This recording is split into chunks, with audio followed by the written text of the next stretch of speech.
Hello everyone, कैसे हैं आप लोग। कल बाजार खुली और सब कुछ नॉर्मल था, लेकिन धीरे धीरे निफ्टी गिरते गया। सुबह जिन स्टॉक्स में तेजी थी वो भी धड़ाम से गिर गई। बाजार में ब्लडबाथ शुरू हो चुका था। अब सवाल ये है, आखिर ये गिरावट आई क्यों? कहीं कोई बड़ा हाथ तो नहीं? क्या इसमें कोई चालाकी चल रही थी या फिर सिर्फ इमोशन का खेल था? चलिए इस पूरे खेल को डिकोड करते हैं। अब देखो, निफ्टी 50 में गिरावट आई, लेकिन ऐसे ही धड़ाम नहीं हुई। इसके पीछे तीन बड़े कारण हैं। Global market pressure, America, Europe और एशिया बाजार में पहले से गिरावट हो रही। जब बड़े भाई गिरते हैं तो छोटे भाई भी गिरते हैं। एफआईआई सेलिंग, आपको भी पता है एफआईआई बहुत डेंजरस सेलिंग कर रहा है। विदेश से बड़े पैसे वाले लोग जब अपने पैसे निकालने लगते हैं तो बाजार पैनिक में आ जाता है। जब आरबीआई और यूएस फेड उस ब्याज दर को कम करता है तो इन्फ्लेशन धीरे धीरे बढ़ते रहता है। आप एक बड़े इन्वेस्टर हो, अगर आपको ये पता चले कि ब्याज दरें धीरे धीरे बढ़ रहा है, क्या करोगे? शेयर बेचोगे ना। यही बड़े प्लेयर्स कर रहे थे। ताबड़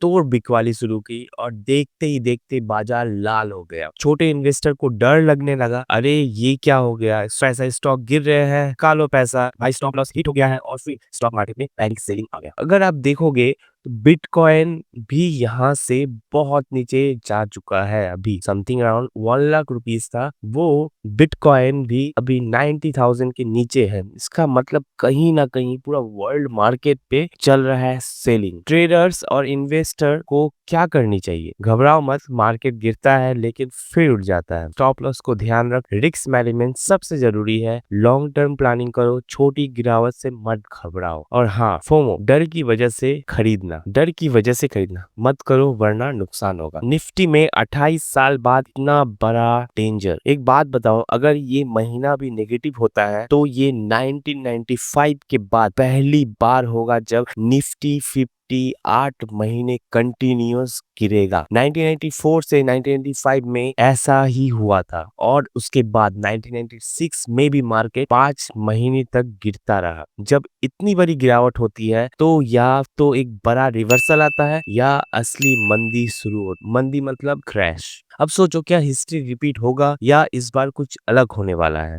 अमेरिका से आने वाला सुनामी, असली टेंशन का कारण अमेरिका है। फ्राइडे को एक रिपोर्ट आई थी जो काफी खतरनाक। अमेरिका की इकोनॉमी ग्रोथ लो हो रही है, नौकरियां कम हो रही है, कंपनीज के प्रॉफिट के प्रेशर बढ़ रहे हैं। मतलब सिंपल बात ये है कि अगर अमेरिका गिरता है तो इंडिया भी बच नहीं सकता। डॉलर और स्ट्रांग हो रहा है, एफआईआई की सेलिंग और तेज हो सकती है, निफ्टी में और गिरावट आ सकती है। अब क्या होगा? निफ्टी कहां तक जाएगा? अब भाई टेंशन हाई है। अगर निफ्टी 22,500 तोड़ता है तो मार्केट और टूट सकता है। अगर वापस बाउंस करता है तो एक सॉलिड रैली भी आ सकता है। बस एक बात तय है कि अब मार्केट एक बड़ा मूव देगा। या तो असली मंदी शुरू होगी या फिर एक जबरदस्त शॉर्ट कवरिंग रैली आएगी। आप क्या सोचते हो, बुलिश हो या बेयरिश? कमेंट में बताओ। अगर आपको ये वीडियो पसंद आया तो लाइक, शेयर और कमेंट करो। आपका क्या मानना है, निफ्टी 50 गिरेगा या उड़ेगा? तब तक के लिए keep learning and keep watching.